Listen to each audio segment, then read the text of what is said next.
Actually po, aaminin ko sa inyo na mismo, ayan, aaminin ko sa inyo na ano ako, medyo naging babaero ko. Hayop ka talaga! Ang ganda mong lalaki!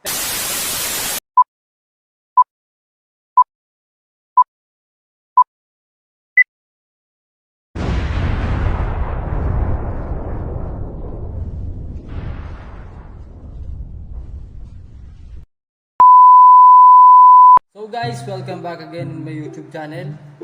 My name is Mark, at your service. So in this vlog po, yan, meron pong nag-suggest na isang subscriber, yung all about myself. Tinatanong niya yung all about myself. Parang nakikurious yata sa akin. Yan. Paano masabi? All about myself. Hindi, suggestion po yun. Sabi ko kasi any suggestion. So yan. So bago ko po umpisan tong vlog na to, please don't forget to subscribe, like, share, and comment na rin po kung di kayo familiar sa aking channel yan. Then tap the bell button na rin po para updated kayo sa mga bagong videos na i-upload ko. So umpisahan na po natin yung vlog ko. Ginagawa mo! Meanwhile. So yun nga po, ayan. Marami pong nagtatanong. Ayan. Marami pong nagtatanong sa akin kung ano pong pangalan ko. Ayan. Yung mga curious sa pangalan ko po, sasabihin ko na po. Ayan. Alam mo ko no? Hayop ka talaga! Ang ganda mong lalaki! Ayan. Ang pangalan ko po, ang tunay ko pong pangalan is Mark Angelo J. Isguera. Ayan. Sa mga ang totoo ko pong pangalan is Mark Angelo J. Isguera. Angel Angel. Alam mo, angel talaga. Pero may sunga at saka bonito. Hindi totoo yan.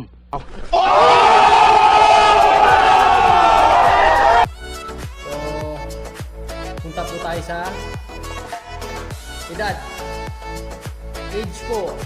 Ako po ay 26 years. It was at this moment that he knew. He fucked up. 26 years old na po. This coming October 5, 2020. Yan. 2020 po. This coming 2020. 26 years old na po ako. Hindi totoo yan. Birthday. Yan. Kaya sinabi na. Kung mga gusto magbigay ng regalo, yan. Pupuntahan ko kayo. Joke lang pa. Joke lang. Birthday is October 5, 1994. Yan. Pang-ilan sa magkakapatid? No, God! No, God, please, no! No! So, ako po ay panganay sa 8 magkakapatid. 8 po. Wow! Po kami magkakapatid. Meron po akong 7 kapatid. Sandali lang, walang hihinga! 2 babae at 5 lalaki. Yan sila. 3 po sa kanila ay mayroon ng mga pamilya at nakabukod na. Sana all. And saan nakatira? Nakatira po, ako po ay nakatira sa North Caloocan. Yan. North Caloocan City. Bagong Silang, North Caloocan City. Yan. Boundary siya ng San Jose del Monte, Bulacan, and North Caloocan. Then, A few moments. favorite singer. Favorite singer ko po is si Ogie Alcacid. Yan, idol. Shout out. Favorite food. Yan. Favorite food ko po is wala akong favorite food. Lahat kinakain Sa ko. kamote tayo nabuhay! Sa kamote tayo lumaki! Sa kamote rin tayo mamamatay! Huwag lang yung may lason. Yan, joke lang po Hindi naman po ako mapili sa pagkain. Basta hayian mo ko ng makakain, kakainin ko.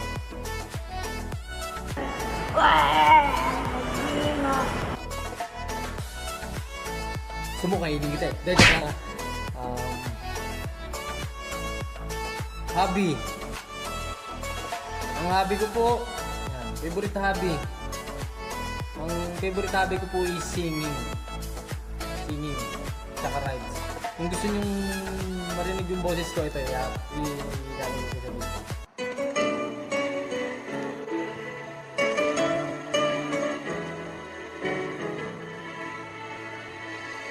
And as I look into your eyes, I see an angel in the skies, sent from God above for me to love, to hold and idolize. And as I hold your body near, I see the smile turn to a year.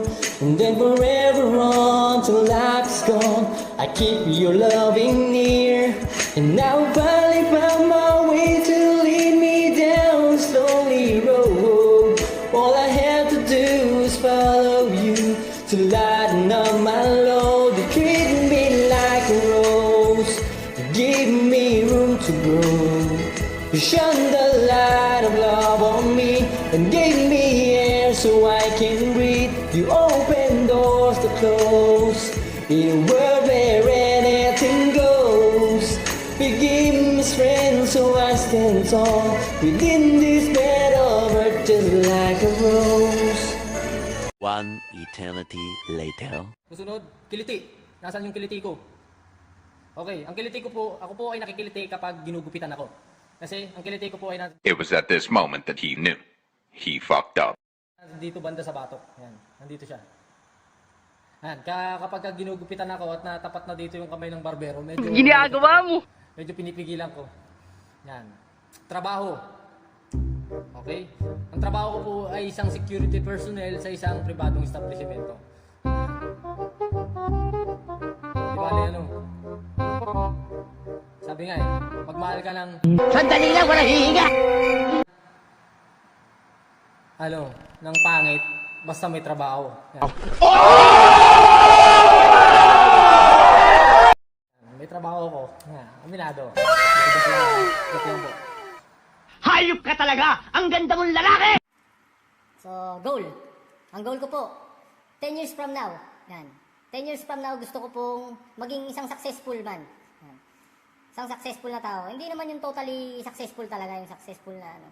Gusto ko lang yung naabot ko na yung mga pangarap ko, natulungan ko na yung pamilya ko. Wala ng bahay, yung meron na akong pamilya, yan. Ako kasi, kontento na ako sa kung anong meron ako. Kontento na ako sa yung kumakain ako ng 3 beses, napapakain ko yung pamilya ko sa 3 beses sa isang araw. Yung may mga gamit ako, may sarili akong bahay, may yan. May mga naipundar ako yan. Okay na po ako doon. Hindi naman sa mahirap kasi yung maraming problema. Kung mayaman yan, nagkakaproblema. Yan. 10 years from now, gusto ko po maging successful man. So, sunod, personality. Yan, personality meron ako. Yan, aminin ko na po sa inyo. Medyo, medyo shy type pag di mo ko kilala. Pero pagka kilala mo na ako, yan, makulit ako. Then, bully po ako. Yan, bully ako sa mga kabiruan ko, yan, mga kaibigan ko. Yan, mahilig ako mga asar, mga Alaska, yan. Kilala kong kaliskis mo, oy. Hilig na hilig yan. Literal na sa akin yan, mga ganyan. Then, medyo moody rin ako paminsan. Mabilis uminit yung ulo, lalo na. Ayoko nung naguguluhan yung utak ko. Ayoko lang yan. They ask you how you are, you just have to say that you're fine when you're not really fine, but you just can't get into it because they would never. Relationship status, yan. Ang relationship status ko po sa mga curious, yan. Ako po ay single. Hindi totoo yan.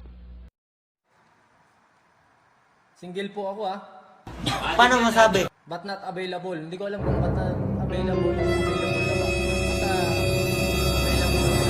Basta available. Nasa gitna, sa pagitan, nasa gitna. Yan. Biggest fear. Yan. Ang biggest fear ko po, Sandali lang, wala hihinga! Takot ako sa nanay ko. Hindi, joke lang po. Okay, ang biggest fear ko po is mawala yung pamilya ko. Tsaka si God. Yan ang takot ko takot ako sa kanya.